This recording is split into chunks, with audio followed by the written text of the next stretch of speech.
Olá, mentes brilhantes! Tudo bem com vocês? Eu espero que sim.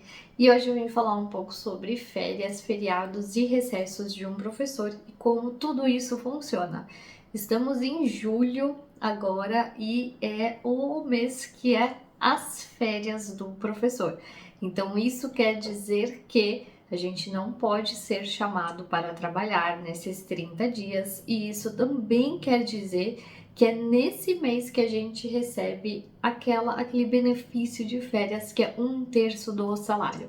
Então, é em julho que são as férias de todo professor. Agora, muita gente fica em dúvida porque a gente não trabalha naquele período de recesso que é entre dezembro e janeiro. Geralmente a gente sai de recesso no final de dezembro, então entre o dia 18, 19 ou 20 de dezembro, mais ou menos, e a gente volta no dia 18, 19 ou 20 de janeiro, mais ou menos. Mas não é as férias, isso é o recesso. Então a gente não recebe férias nesse período. E a gente pode sim, em casos extremos, ser chamado para trabalhar durante o recesso. Isso nunca aconteceu comigo, mas conheço pessoas que já foram chamadas sim para trabalhar durante esse período, ou um dia, 2 dias, só porque tinha que resolver alguma burocracia da escola. Bom, o recesso ele acontece porque nesse período a gente não tem alunos e então não tem o que o professor ficar fazendo dentro da escola. Os alunos geralmente eles saem antes de férias e a gente fica ali ainda entre 10 dias, 12 dias, sem alunos, mas indo para a escola até dar o nosso período de recesso. E nesse período a gente faz muitas coisas. Claro que fica muito mais tranquilo, porque a gente não tem que ficar entrando em sala de aula, mas é o período que a gente realiza recuperações finais. Então a gente está fazendo prova, a gente geralmente está dando aula de recuperação para os alunos que estão precisando, a gente está corrigindo prova, lançando nota e fazendo conselhos. Então, é no conselho que a gente vai decidir se um aluno vai reprovar ou ele vai ser aprovado, ou ainda ele tem que fazer outra prova em janeiro para conseguir para o próximo ano. Então, nesse período de recesso, antes do recesso, na verdade, né, antes da gente entrar no recesso, a gente é mais tranquilo, sim, mas a gente fica fazendo bastante coisa, principalmente burocrático. Então, escrevendo relatório de alunos, né, caso um aluno tenha sido reprovado, ou fazendo alguma reunião com pais ou com a gestão e assim por diante. Em janeiro, a gente também volta uma semana antes dos alunos. Então, essa semana a gente fala que é a semana do planejamento, é quando a gente volta para a escola e entende como está funcionando a escola. Algumas coisas são mudadas nesse período pela gestão, então às vezes sistemas são mudados, como a gente vai lançar nota, e a gente faz o nosso planejamento mesmo. Claro que no final do ano a gente já fez um planejamento grosso, que é o planejamento anual do próximo ano. Quando a gente volta, a gente só afina algumas coisas. Nesse período de recesso, a gente recebe um salário normal.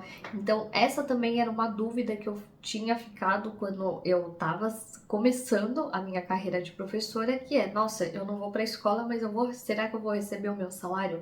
E sim, eles pagam um salário integral normal, eles só não vão pagar 1/3 do salário a mais porque não é férias e sim recesso. Agora, os feriados depende de escola para escola, mas na grande maioria das escolas que eu trabalhei, funciona assim. A gente, quando o feriado é de quinta, a gente vai emendar a sexta. Quando o feriado é de terça, a gente emenda a segunda. Quando o feriado é de quarta, não emenda nada. Mas essas emendas a gente fica fica devendo para a escola esse horário que a gente não trabalhou. Não é uma opção nossa não emendar, mas também a gente vai ficar devendo horas. Então, pela lei, né? Se a gente pegar na lei, a gente não precisaria compensar os feriados e as emendas de feriados, na verdade. Mas existe um acordo entre os profissionais e a gente assina esse acordo, que é pra gente sim compensar esses horários.